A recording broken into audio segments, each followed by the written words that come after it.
स्वागत है आप सभी का आज के नए वीडियो लेक्चर में और स्वागत है आप सभी का हमारे YouTube चैनल में ऑनलाइन स्टडी विद सुब्रत में। आज के वीडियो लेक्चर में हम बात करने जा रहे हैं रस को पहचानने की ट्रिक। जो बच्चे हाई स्कूल इंटरमीडिएट बोर्ड में होंगे या 9th और 11th क्लास में होंगे उनके में रस छंद अलंकार जरूर होंगे। तो आज हम इस वीडियो में सेपरेट रस के बारे में बात करेंगे। नेक्स्ट वीडियो लेक्चर में हम छंद के बारे में और उसके अगले वीडियो लेक्चर में हम अलंकार के बारे में बात करेंगे। आइए समझते हैं रस को पहचानने की ट्रिक। मैं आज इस वीडियो लेक्चर में आपको इतनी इजी ट्रिक बताने जा रहा हूं कि आप रस को देख करके उसका स्थायी भाव और परिभाषा आप 2 मिनट में लिख लेंगे। और मैं इस बात की गारंटी देता हूं कि बोर्ड पेपर में आपके रस छंद अलंकार में कोई भी आपके मार्क्स कट नहीं कर पाएगा। चलिए देर ना करते हुए समझते हैं रस को पहचानने की ट्रिक। ट्रिक क्या है? करुण हास्य श्रृंगार मिलकर वीर भयानक शांत बना, शोक हास रति के उत्साह से भय भी निर्वेद बना। देखिए ये एक राइमिंग की तरह मैंने एक लिखा हुआ है इसको कि आप एक पोयम के वे में इसको पढ़ लेंगे। इसमें आप लोग रस के साथ साथ जो मेन रस हैं उनके जो स्थायी भाव हैं वो स्थायी भाव भी आप साथ में पढ़ते जा रहे हैं। अभी बताता हूं कैसे इसमें आप लोग साथ में स्थायी भाव पढ़ रहे हैं। करुण हास्य श्रृंगार मिलकर वीर भयानक शांत बना, शोक हास रति के उत्साह से भय भी निर्वेद बना। अब आप लोग यहाँ पर देख रहे होंगे कि करुण करुण का स्थायी भाव होता है शोक। तो देखिए करुण और यहाँ पर नीचे इसका स्थायी भाव लिखा है शोक। आप एरो को देखते जाइए, मैं एरो से इंडिकेट कर रहा हूँ कि उस रस का स्थायी भाव कहाँ पर लिखा हुआ है। करुण का हो गया शोक, हास्य का हो गया हास, श्रृंगार का हो गया रति, वीर का हो गया उत्साह, वीर का हो गया उत्साह, भयानक का हो गया भय और शांत का हो गया निर्वेद। ये हो गए रस और नीचे हो गए इसके स्थायी भाव। अब अगली लाइन में आ जाइए। अद्भुत रौद्र विभत्स के कारण नौ रस का सम्मान बना, विषम्य क्रोध की जुगुस्सा से रसों का स्थायी भाव बना।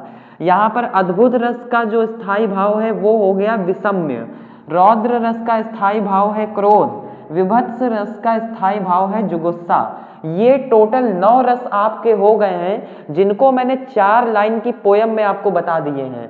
जब आप लोग छोटे थे तब क्या आप लोग पोयम याद नहीं करते थे? यहाँ पर बस मैंने इन 4 लाइनों में पूरा टोटल जो भी आपका रस है उसके जो स्थायी भाव है उसको मैंने यहाँ पर समझाने की कोशिश की है। और आप यहाँ पर केवल पोयम वे में इसको याद कर लेंगे तो आपको रस के साथ साथ उसके स्थायी भाव भी आपको पता चल जाएंगे। एक बार फिर से पढ़ के बताता हूँ। करुण हास्य श्रृंगार मिलकर वीर भयानक शांत बना, शोक हास रति के उत्साह से भय भी निर्वेद बना, अद्भुत रौद्र विभत्स के कारण नौ रस का सम्मान बना, विषम्य क्रोध की जुगुस्सा से रसों का स्थायी भाव बना। आशा करते हैं आप लोग रस के साथ साथ उसके स्थायी भाव भी समझ गए होंगे। अब बात करते हैं परिभाषा की। आपको परिभाषा कैसे लिखनी है?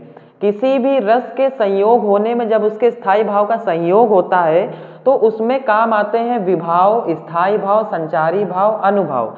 ये चार पॉइंट हैं जो काम आते हैं परिभाषा में लिखने के लिए। अब मान लीजिए आपने करुण रस की परिभाषा लिखी तो कैसे लिखेंगे? इन 4 पॉइंटों का यूज करके मैं आपको बताने जा रहा हूं, ध्यान से सुनिएगा। करुण रस का स्थायी भाव होता है शोक। जब शोक नामक स्थायी भाव विभाव, अनुभाव, संचारी भावों से संयोग करता है तब करुण रस की निष्पत्ति होती है। देखिए कितने सिंपल वे में करुण रस की परिभाषा हो गई। इसके बाद में मान लीजिए हास्य रस की परिभाषा लिखनी है तो हास्य रस का स्थायी भाव होता है हास। जब हास नामक स्थायी भाव विभाव, अनुभव, संचारी भावों से पुष्ट होता है तब हास्य रस की निष्पत्ति होती है। इसी प्रकार से आप किसी भी रस की परिभाषा उसका स्थायी भाव लिख करके उसकी पूरी फुल परिभाषा लिख सकते हैं और उदाहरण भी आप अपनी तरफ से जोड़ सकते हैं। उदाहरण आपको याद करने पड़ेंगे। मान लीजिए करुण रस का उदाहरण होता है, मणि खोए भुजंग सी जननी फंसा पटक रही थी शीश, अंधी आज बनाकर मुझको किया न्याय तुमने जगदीश। ये हो गया। ऐसे ही उदाहरण के साथ इन्हीं पॉइंट को लेकर के आप परिभाषा बना सकते हैं और बहुत ही इजी वे में 4 लाइन की पोयम एक राइमिंग लाइन में मैंने आपको पढ़ करके जो रस होते हैं उनके स्थायी भाव होते हैं ये बहुत जल्दी आपको याद हो जाएंगे। आशा करते हैं आपको रस आज समझ में आ गया होगा। ऐसे ही और मज़ेदार इंपॉर्टेंट वीडियो को समझने के लिए हमारे चैनल को सब्सक्राइब कर लीजिए, वीडियो को लाइक कर लीजिए और कमेंट बॉक्स में कमेंट करना बिल्कुल ना भूलें। मिलते हैं नेक्स्ट वीडियो लेक्चर में। धन्यवाद।